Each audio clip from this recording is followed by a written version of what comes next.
И здравейте хора пак в моят канал и днес ще ви разправям за нещото, което не трябва да правите докато си купувате футболни обувки.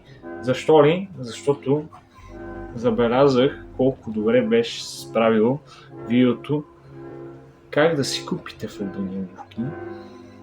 И сега ще ви покажа как да не си.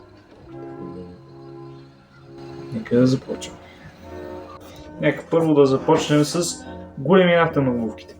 Първо, моля ви, никога не пробайте само да поръчате обувки, без да ги пробвате. Второ, никога взимайте обувки без да измерите. Може и всъщност да вземете, да поръчате без да измерите, може да знаете какви са големите. Добре, започваме с второто нещо от видеото. И така почваме с втора точка. Втора точка. Без да погледнете по-скоро какво място има за пръстите ви на краката.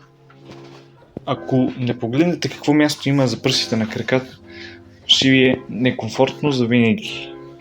И няма да можете да се оправите с тези обувки. 3. Да не избирате зависимост от на каква трева играете. Ако играете на изкуствена трева, разбира се, че ще вземете АГ или ТФ, а на нормална трева се играе с ФГ и на мокра нормална трева СГ.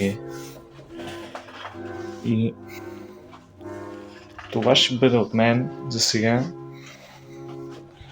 Довиждане хора и до другия клип.